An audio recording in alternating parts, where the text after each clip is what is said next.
Councillors, officers and members of the public, welcome to the 5th of June 2024 Ordinary Meeting of Council. I will now open the meeting with the first item on this evening's agenda, the reading of the prayer. Almighty God, be with us as we work for the people of the Shire of Moorabool. Grant us wisdom that we may care for the Shire as true stewards of your creation. May we be aware of the great responsibilities placed upon us, help us to be just in all our dealings, and may our work prosper for the good of all. Amen. I will now read the Acknowledgement of Country. I acknowledge the traditional owners of the land on which we are meeting. I pay my respects to their elders, past and present, and the Aboriginal elders of other communities who may be here today. Item 3, in accordance with Moorabool Shire's Council governance rules, the Council will be recording and live streaming this meeting. The Moorabool News and Star Weekly have also been granted permission to record this meeting. Item 4 and 5, present and apologies. All councillors are in attendance tonight. Item 6, confirmation of minutes. Councillors, we have minutes from the 1st of May 2024 Ordinary Meeting of Council. Were there any questions in regards to the meetings, the minutes? Can I have a councillor to move the minutes, please? Thank you, Councillor Ward. Seconder, Councillor Berry. Any dissent? All those in favour? Carried. Item 7, disclosure of conflicts of interest. Does any councillor have a conflict of interest to declare? No. Item 8, councillors, we have received one question from a member of the public to be considered at this meeting.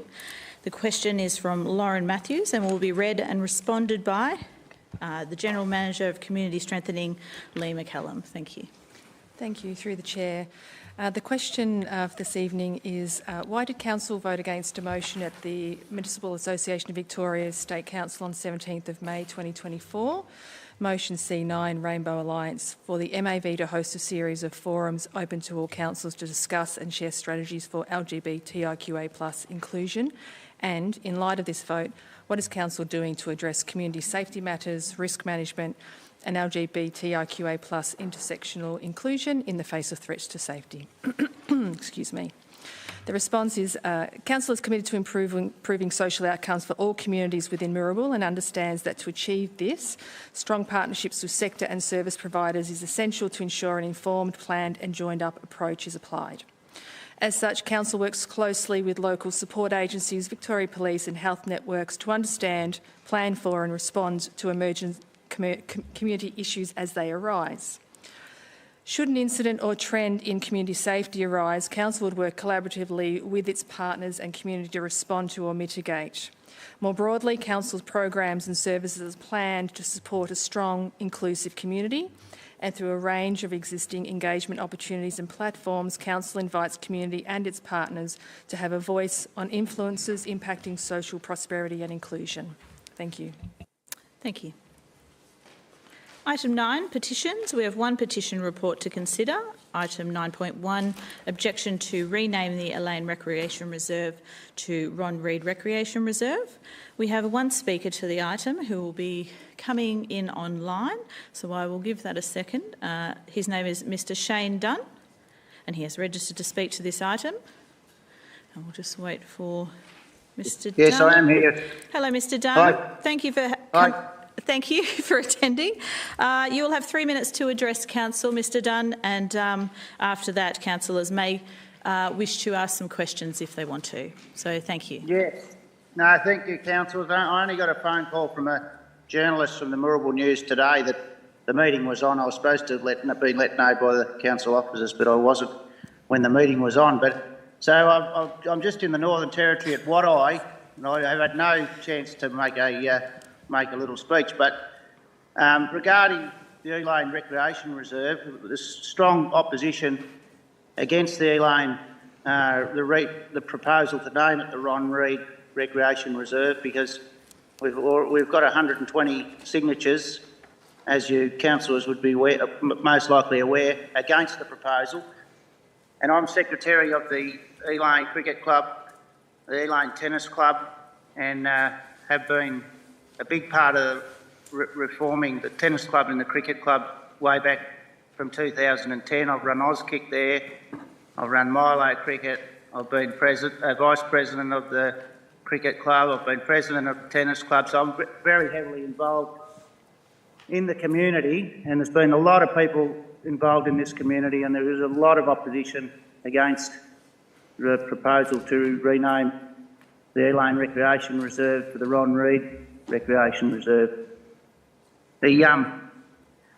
While the Elaine Recreation Reserve Committee is proposing this, the Victorian Ombudsman is investigating, as you may be well aware, of the rat infestation that's been into the cricket rooms for 12 months, and for some reason I can't get the council staff to come over and fix the door that the rats just march in and out under.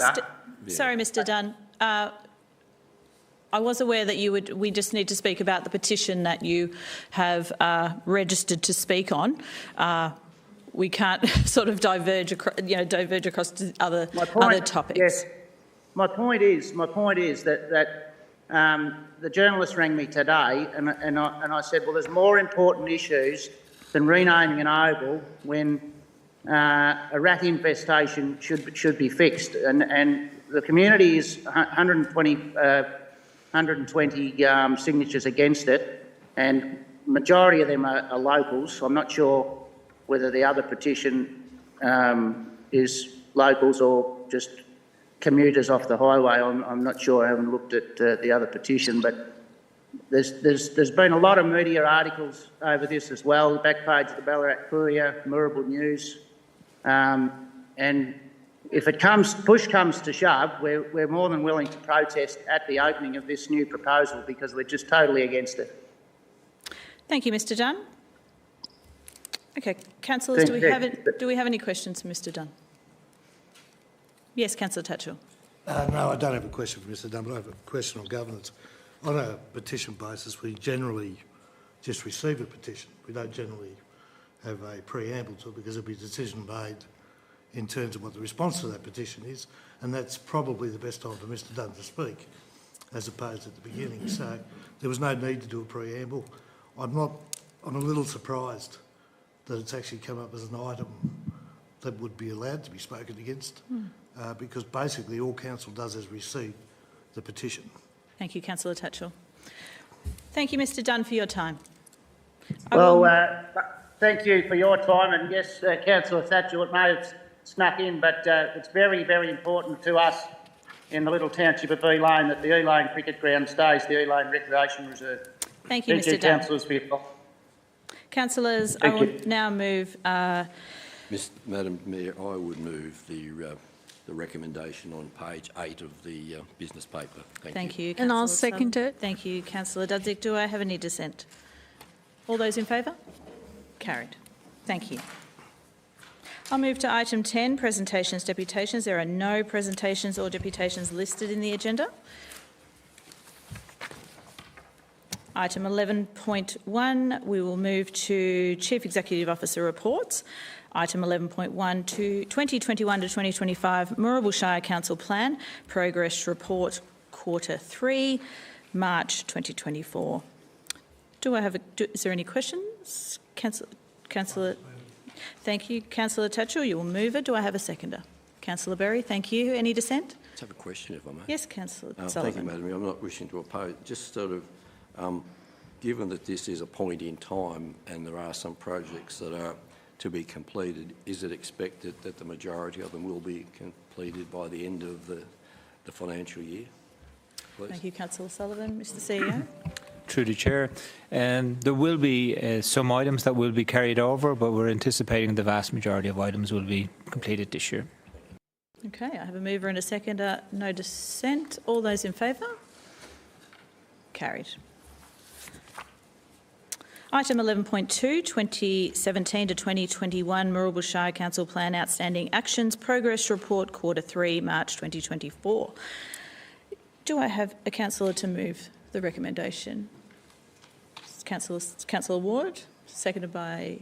I'll second it with a question as well. Yes, Councillor Sullivan. Just in the background report, the first paragraph, I'm reading this. Of the strategic... Well, I'll let the councillors read. Some dropped off in 2017-21, and then they said they were done later on. So I'm just trying to work that out. Does anyone sort of, or could have it perhaps explained to me, please, if I may? Mr. CEO, you actually Mr. see CEO? it? Through the chair, I'm just reading it now as we speak. We'll give you some time, that's okay.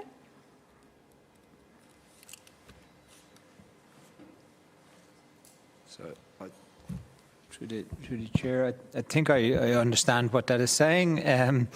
There was a number of items from the previous plan that weren't carried forward. And what this does is it captures those particular ones because they weren't adopted as part of the later council plan.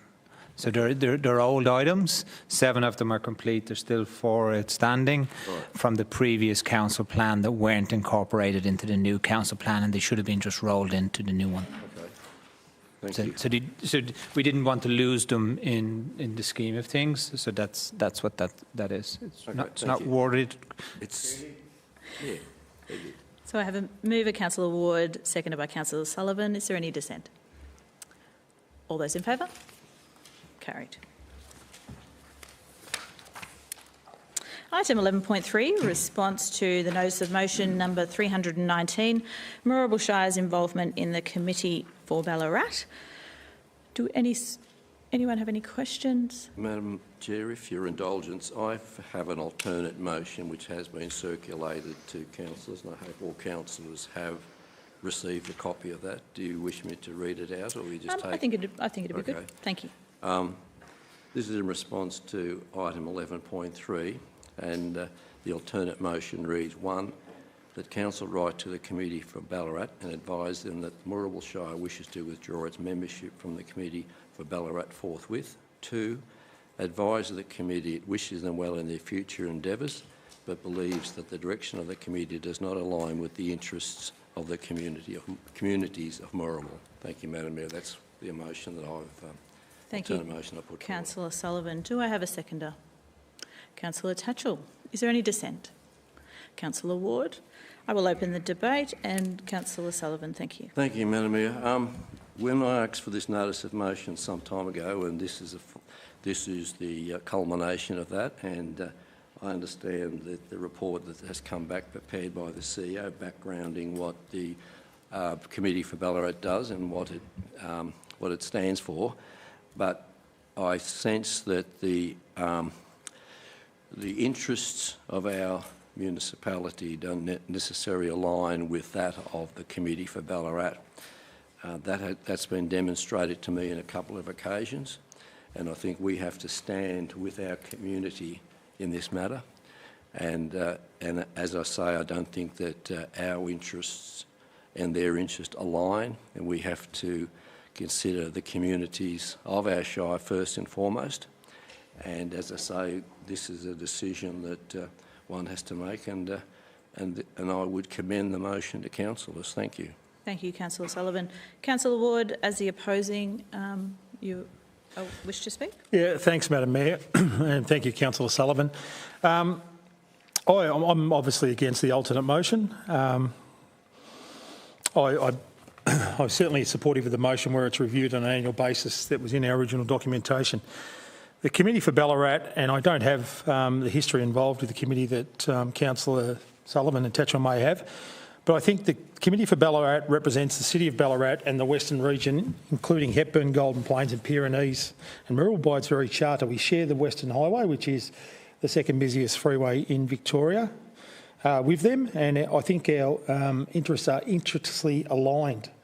We may not agree on everything. However, the charter for the Committee of Ballarat is to work across 3 tiers of government for the Ballarat and the greater region to attract lifestyle, opportunities, employment, investment and promote social connection. If you look at that charter, that is in the best interest of the residents of Moorabool. The population across that region it represents is nudging 200,000. It's going to be 260,000. I'm of the view that we have to work in a collaborative fashion with the Committee for Ballarat because there's much to benefit from it. Part of the charter is that the Committee for Ballarat contributes to discussion with key players on issues that affect our region. Now, if we want to be at the table to talk about the issues that affect our region, then we need to be a member of that group. and to help identify innovative ways to address the challenges. It's also an opportunity to influence decisions and advocate for future development and growth by getting involved in strategic decisions and projects. I believe that's very much in the best interests of the Moorabool residents. It aligns with our membership of the Tourism Midwest and our membership of the Greater Ballarat Alliance with Councils, which is formerly the Central Highlands Collective of Councils, and further promotes our partnership and opportunity to collaborate with the City of Ballarat, Central Goldfields, Pyrenees, Hepburn, Golden Plains.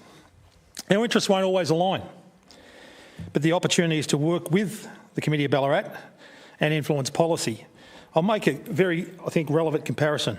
Australia has long been aligned to the UK and USA, but the government has recognised the importance of having an alignment with Asia. Our economic strength in Australia is tied to Asia. That doesn't mean we support all the decisions made by governments in the Asian countries, particularly when it comes to policies on human rights and civil liberties. However, we don't walk away from that economic partnership with Asia. We work with them in areas for the benefit of our residents. I think the Moorabool Shire Council should be working with the Committee for Ballarat.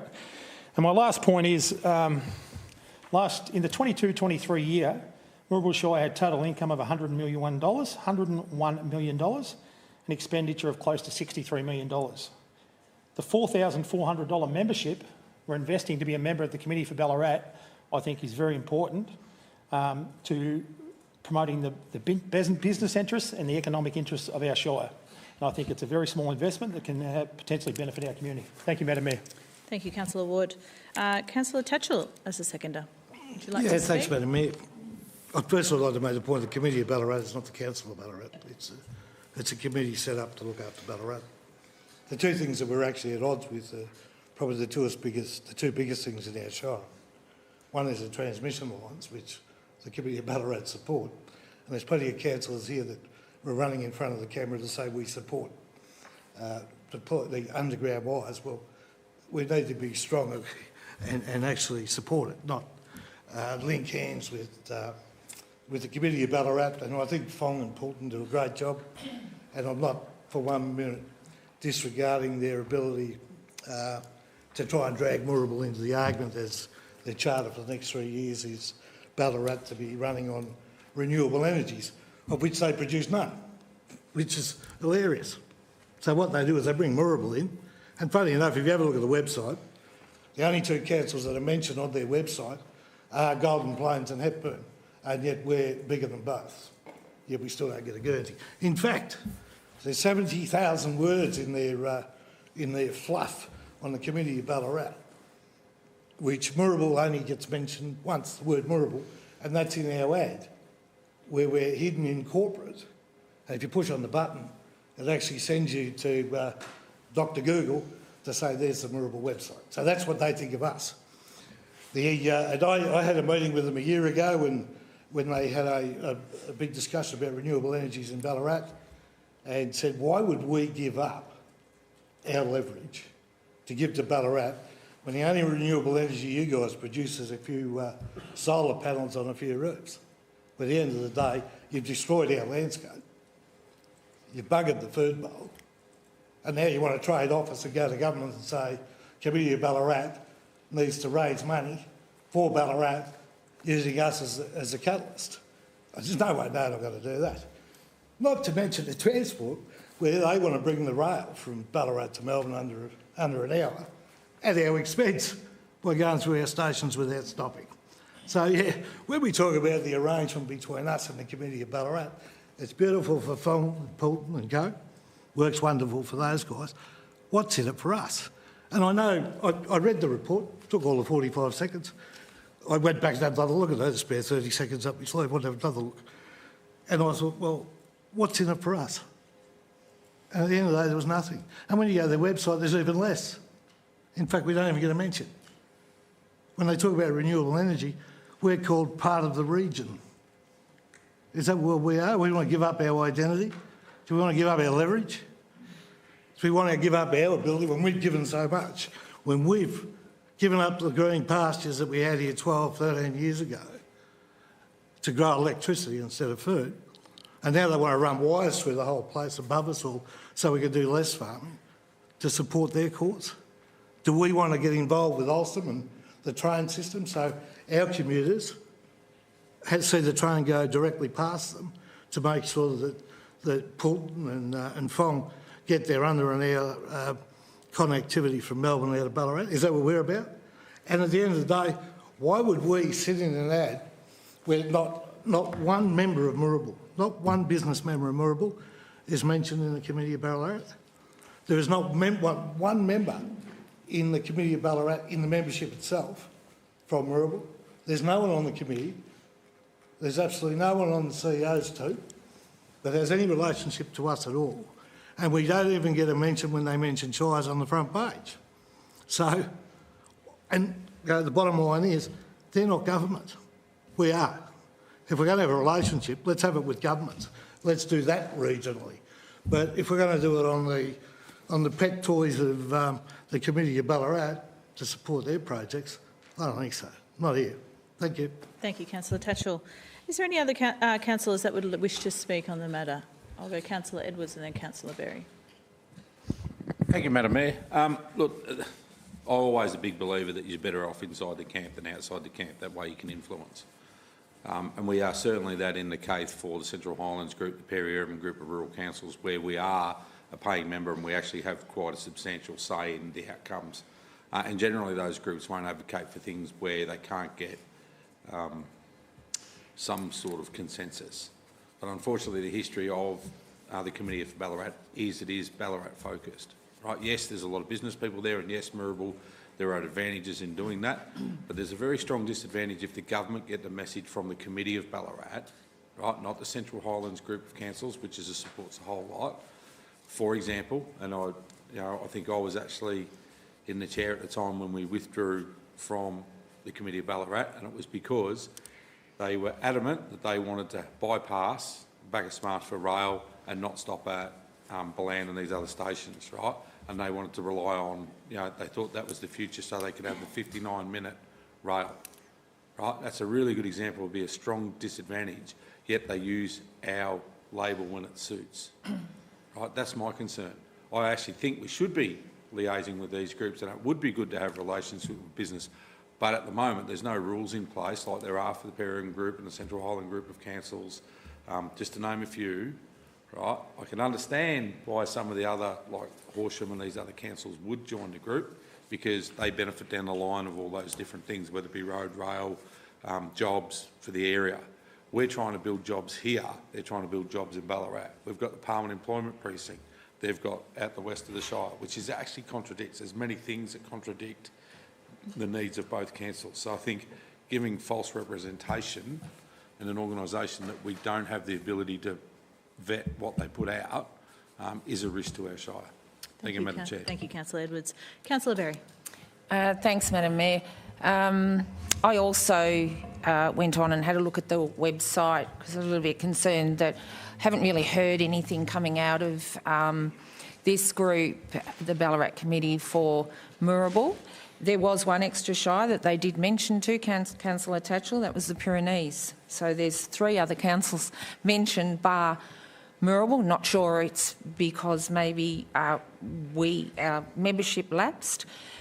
I do recall a situation that is actually on their website too, that they advocated heavily for the Deer Park bypass. I'm also aware that Moorabool Shire councillors back then, I remember in the news, I wasn't on council then, but I do remember in the news that our own Shire councillors did advocate very hard for the Deer Park bypass as well. So we can live on our own in those situations. I am on the delegate for the Peri-Urban Councils Victoria, as Councillor Edwards mentioned. We do have traction in these meetings, and there's things that are coming out to support our Shire.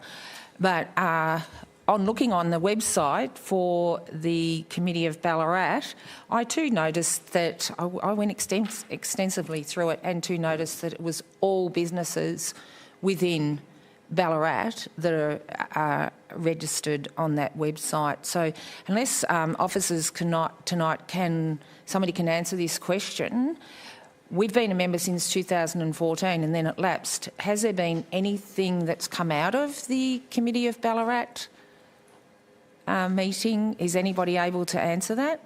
Mr CEO. Through the chair, Not that I can directly relate to. I'd probably have to go away and take on notice, but not that I can directly relate to in my time.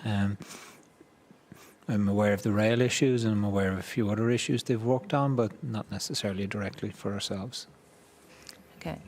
Thank you. Thank you. That's all. Any other councillors would like to speak? Yes, Councillor Dudzik.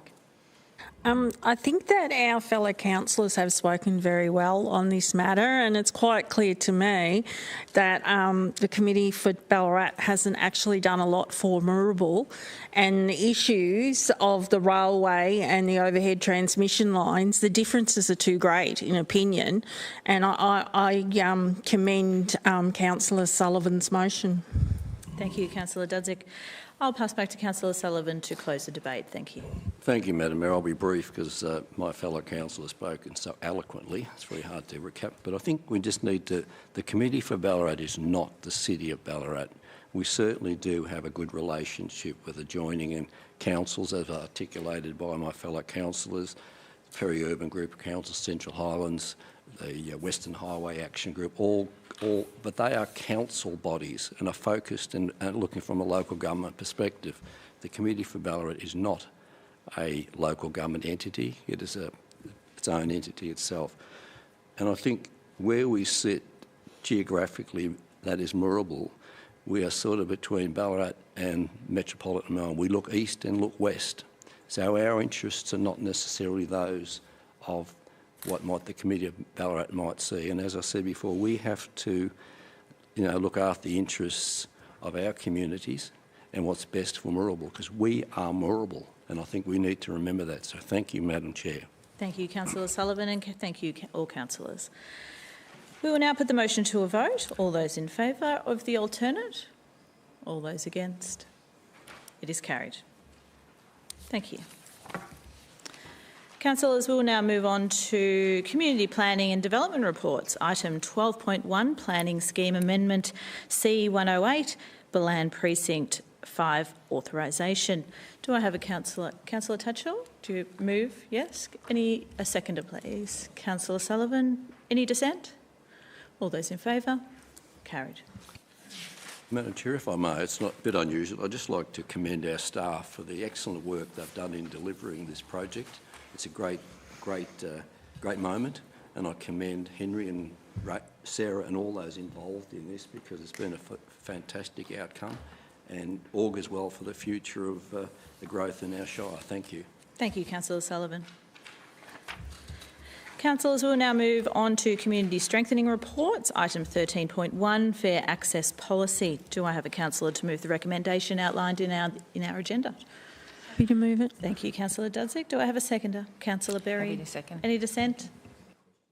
Question, Councillor Sullivan. Given that council has no control over clubs, how is this going to be embedded into the structures going forward? Because say a club, a football club, whatever it is, we have no control. Or are we proposing, as part of the user agreements, to have something like this embedded into the agreement? And then second question, if I may, how do we control DECA reserves? So just a... Questions? Ms McCallum. Thank you, Councillor Sullivan. Through the chair, Moorabool is actually sort of a step ahead of this policy, is what I would say. We do have an adopted female-friendly strategy that is already in place, and that we are already applying to things such as licences and agreements with the clubs. So what I would say was we're probably a little bit ahead of this policy, and this policy really does enforce the work and reinforce the work that's already been undertaken by council. Thank you.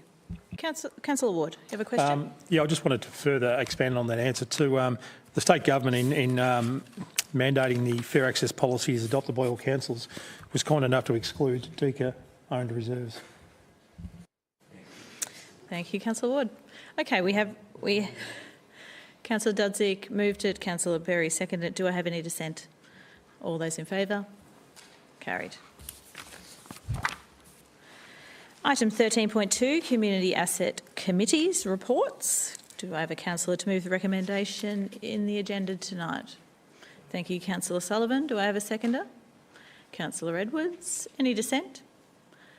All those in favour? Carried. Item 13.3, Community Grants Recommendations, March Round 2024. Councillors, do we have a mover for the recommendation? So moved, Councillor Edwards. Madam Mayor. Thank you. Do I have a seconder? Councillor Sullivan, any dissent? All those in favour? Carried. Councillors, we will now move on to Customer and Corporate Services Reports. Item 14.1, Audit and Risk Advisory Committee, Independent Chair, Half-Yearly Report 2023-2024. Do I have a councillor to move the recommendation? So moved. Thank you, Councillor Dudzik. Seconded by Councillor Berry. Any dissent? All those in favour? Carried. Item 14.2, Audit and Risk Advisory Committee of Council Reports. Do I have a mover? Thank you, Councillor Dudzik. Seconded by Councillor Berry. Any dissent? All those in favour? Carried. Item 14.3, March 2024 Quarterly Financial Report. Councillors, you have a recommendation in your papers, moved by Councillor Tatchell. Do I have a seconder? Councillor Sullivan. Any dissent? All those in favour? Carried. Councillors, we will now move on to Community Assets and Infrastructure Reports. Item 15.1, Capital Improvement Program Quarterly Report, March 2024. Councillors, do I have a mover for the recommendation? Thank you, Councillor Tatchell. A seconder? Thank you, Councillor Edwards. Any dissent? All those in favour? Carried. Item 16, there are no other reports listed in the agenda tonight. Item 17, notices of motion. There are no notices of motion listed in the agenda. Item 18, notices of rescission. There are no notices of rescission. Item 19.1, Mayor's Report. Councillors, do I have a mover for my Mayor's Report? Thank you, Councillor Berry. Thank you, Councillor Dudzik, as a second. Any dissent? All those in favour? Carried. Councillors, the next item is Councillors' Report. I will go around the room. Councillor Sullivan.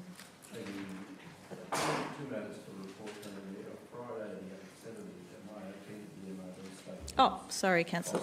Thank you. Sorry, beg pardon. I'll start again. On Friday the 17th of May, I attended the MAV State Council meeting in Melbourne. At that meeting, the MAV launched their new Shaping Our Future strategy, which I think all councils should have received copies of it. So it outlines their strategic vision going forward. So I recommend that to everybody. On Thursday, the 30th of May, I attended the MAV dinner in Melbourne with the Mayor and CEO. It was a very good evening and a very interesting speaker. So it was a good evening. So thank you, Madam Chair. Thank you, Councillor Sullivan. Councillor Ward.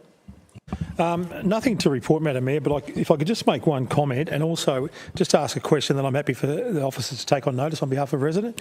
First of all, the community grants, I saw $109,000 was available in funding, $67,000 was applied for, which is only 61% of the pool, and we've awarded $41,000, which is only 38% of the pool. So I understand that I have raised this before and we're doing a review, so I just would encourage that review to happen quickly, because at the moment we're failing on our objectives of giving community groups this money. The last thing I will raise is I was contacted by a resident who lives in Nelson Street in Darley, and they expressed their concern and the impact it's having on their ability to sell their house of the delays to the finalisation of the node in Nelson Street, and which abuts Douglas Close and Arnott Court. Now, when I was previously Mayor in March of 2023, I attended the opening of that with Andrew Clegg from the Growing Suburbs Fund and Michaela Settle. That was in March 23, and it's still fenced off and it's still an eyesore. So I'd like to get an update on when that can be expected to be completed, please. Thank you, Councillor Ward. Councillor Tatchell. Well, I didn't have anything, but then, and far be it for me and Councillor Ward to ever disagree on anything, but I would have thought it's in our interest to not give away money, that really it's not our responsibility to make sure we give that money away. It's the ratepayers' money, and if there isn't enough people or worthy enough causes to take that grant money, it'd be fairly irresponsible if we just go to the next one down the list. So from my perspective, I think the staff have done a very good job to make sure that when we do community grant money, it actually goes to the right people who put up the right proposals, because after all, it's not our money, it's not the council's money, it belongs to the ratepayers. Thank you. Thank you, Councillor Tatchell. Councillor Berry. Thank you, Madam Mayor.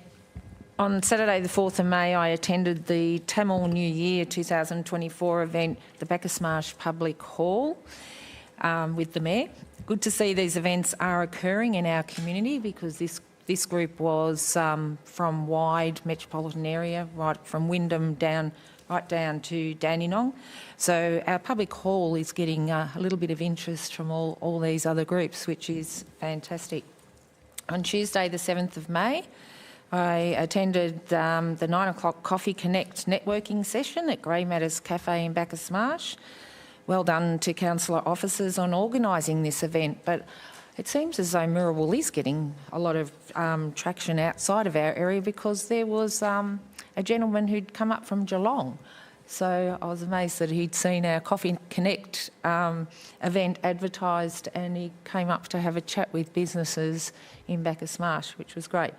On Saturday the 11th of May at 2 p.m, I attended the Anglican Church Mother's Day afternoon tea, where I wasn't aware there was such an amazing opera singer in our region, and she lives out at Ballyang, and I think she just about blew the windows out of the church hall. She was amazing, and it was such a lovely event. They were a little bit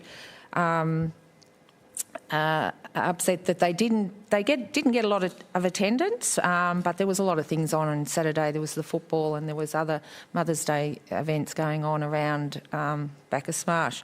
On Monday the 27th of May at 10 a.m, I attended the Reconciliation Week event at Wurundjeri ceremony at the Village Green.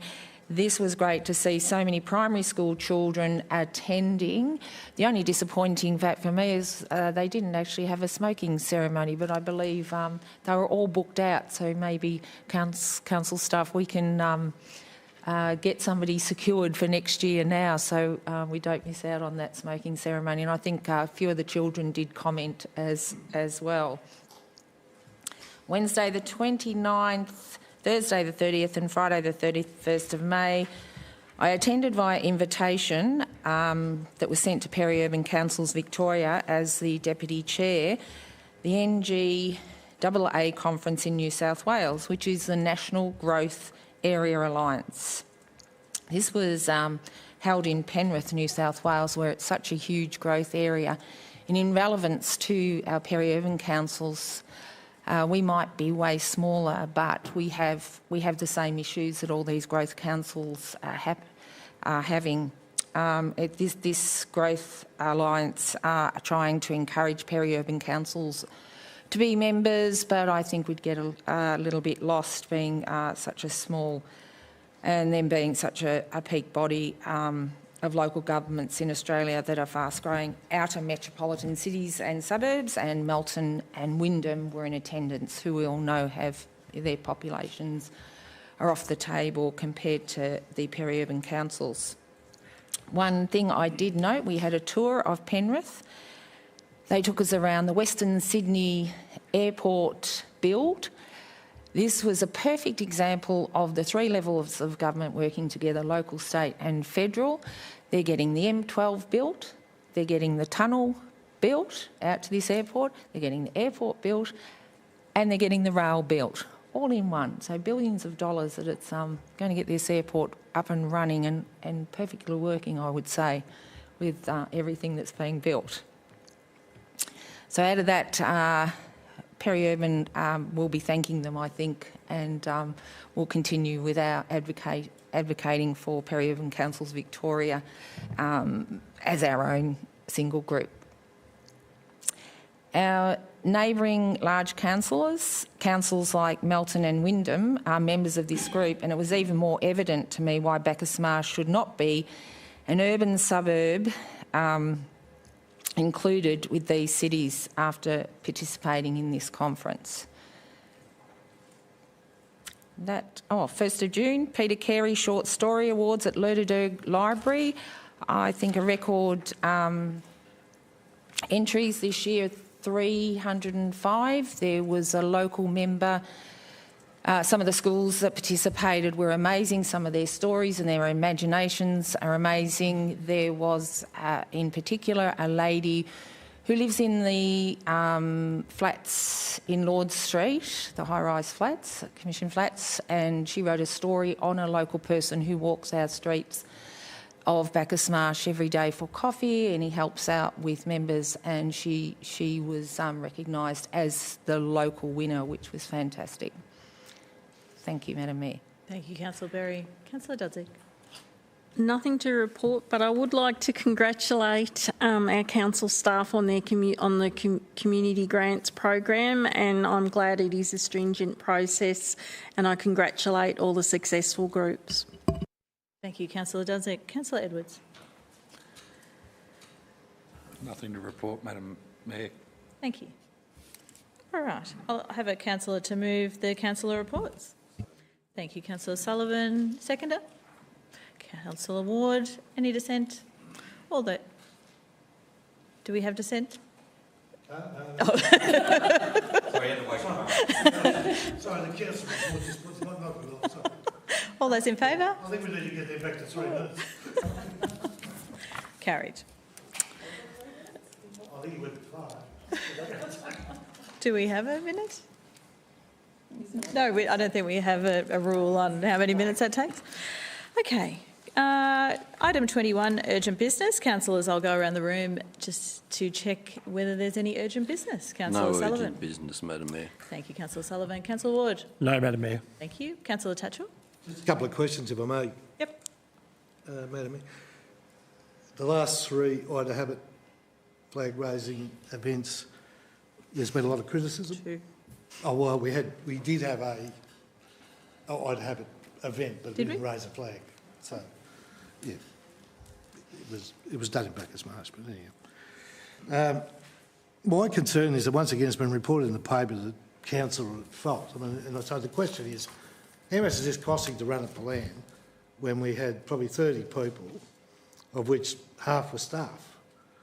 And the other question is, should we be re-looking at this to see if at least we get better bang for our buck and have a better relationship with those committees by maybe, if we're going to have over half the staff there, why don't we do it in Bacchus Marsh where the staff are? Because I think it's unfair when you put these things on for then someone who's not happy with it to then just go to the newspaper and say that it's council's failed. I think that's very unfair in this case. So I do want to know what the cost is, and I do want to know if there's a better solution to how we do this, so that we don't put the show on in good faith and yet still be criticised for how it goes. So that's my question. Thank you. Through the Chair, I'm happy to take on notice. I don't necessarily know the cost at this moment in time, so I'm happy to take that question on notice and get back to you, back to all councillors. Thank you, Mr CEO. Nothing else? Councillor Berry.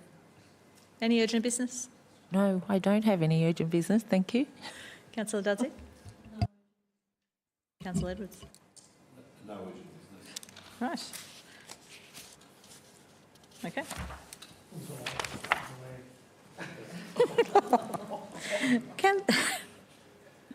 Item 22, closed meeting of public. There is no closed reports to consider it on tonight's agenda. And so item 23, meeting closed. I will thank all councillors, officers and members of the public for attending this evening's meeting, and I will declare the meeting closed. Thank you.